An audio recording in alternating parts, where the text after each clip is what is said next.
Sam, and I'm the Global Product Manager for the RT2 PCR Arrays. In the next 3 minutes, I'm going to go through a very quick illustration of how you can build a custom RT2 PCR Array using tools that we already have available in GeneGlobe. The reason why I wanted to go through and build a custom array was to validate some observations that we had made using whole transcriptome RNA sequencing. In our RNA sequencing experiment, we're using this as a discovery tool to look at 8 different samples.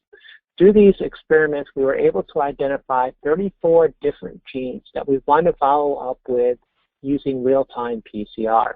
So we thought that building a custom RT2 PCR Array would allow us to go through and validate these 34 genes, as well as incorporate important controls for a real-time PCR procedure.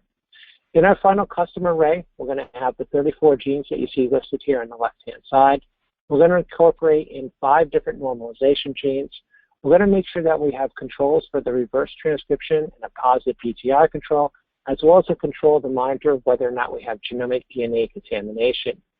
In the end, we're going to go through, and we have 52 different samples that we want to go through and measure, and we're going to use 1 data point for each individual gene per sample. We're going to go through and use a Bio-Rad CFX96 instrument as our instrument of choice for this particular experiment.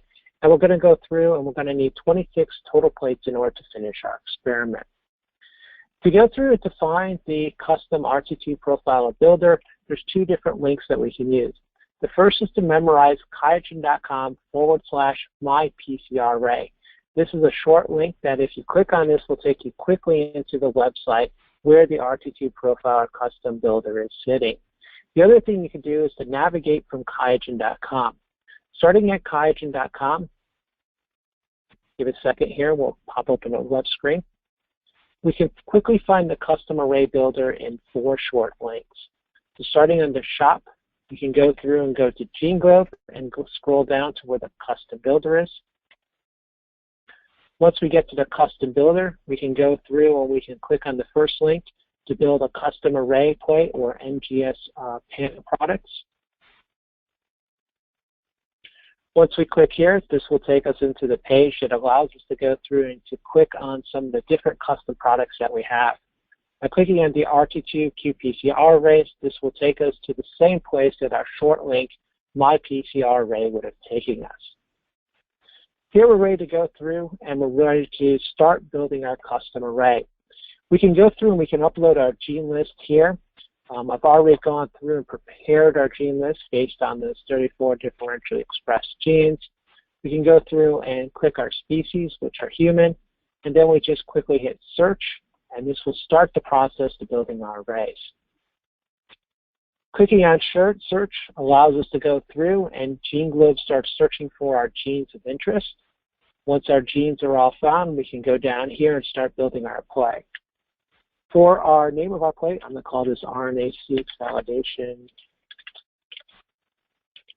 valid 1.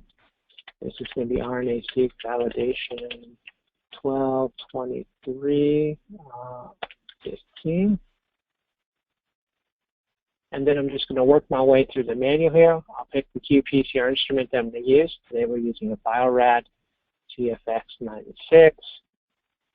I'm going to select the plate layout. I have a 34 gene panel plus my control, so it's closest to a 48 gene plate.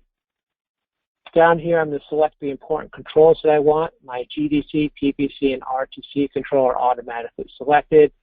I can add the housekeeping genes that I want to add now, or I can do it at a later step. I'm going to use ACTP, HPRT1, PGK1, GAPDH, and B2M as my normalization genes. Lastly, down here, I have a choice to select whether or not I'm going to use RT2 qPCR primer assays, which are for your traditional protein coding RNA or your mRNA detection. I can go through and I can load in long non-coding RNA assays, or I can use both.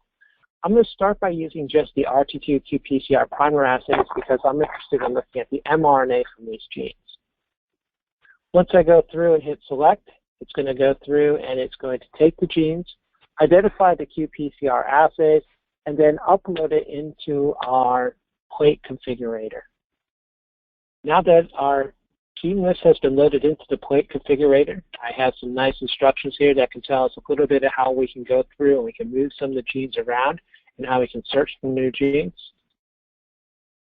And here's my plate already loaded into the plate configurator. So you can see here, I have each of the individual genes that I had requested already loaded in here. If you go over the individual slides, you can actually see that this is the name of the assay down here. The color coding is important, as the ones in light blue are mRNA coding genes. The ones in darker blue are the housekeeping genes that I selected. And the ones here in red are important controls that we're going to use during our experiment. If I want to go through and add more controls or housekeeping genes, I can go through here and select those. If I want to change the location of any gene, I can just drag it around on the plate if there's some sort of custom layout that I need during the analysis. In addition, I can go through and I can add additional genes to our plate. So when I was going through and analyzing the data, I actually identified several different non-coding RNAs that may be playing a very important role or could be very important biomarkers. So I'm actually going to go through here and I'm going to search for a couple of these different non-coding RNAs, such as AIRN, lncR, and I'm going to add them to my plate. So in the end, I'll be looking at both mRNAs and long non-coding RNAs as well. This is actually going to be a biomarker panel for a particular type of disease that I've been working on.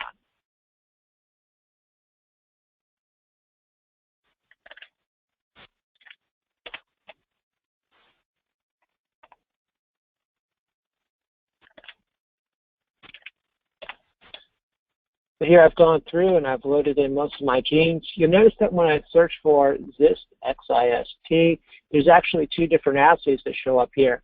The one in blue would detect an mRNA that's coming from this locus. The one in pink is going to detect a non-coding RNA. And so I'm actually going to put the non-coding RNA one on here. Once I've gone through and I've loaded up this plate, now I'm ready to go through and I can export the plate as an Excel file. I can save the plate to my plate layout, or I can go through and I can add this to the cart and order online. So I'm going to go through and I'm going to order this using my credit card. Click on Add to Cart.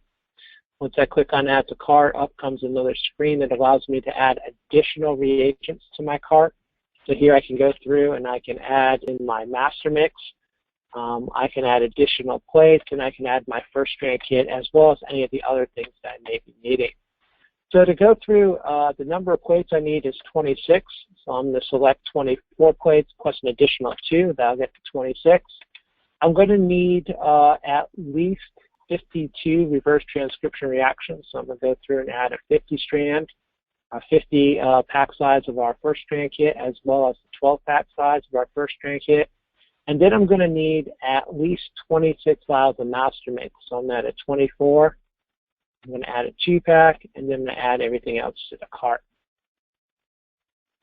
Once I go through and I click on Add to Cart, all the stuff is added to my cart. Here I'm ready to go through, and I can check out online or forward this to my favorite sales rep in order to go ahead and to get my final order in.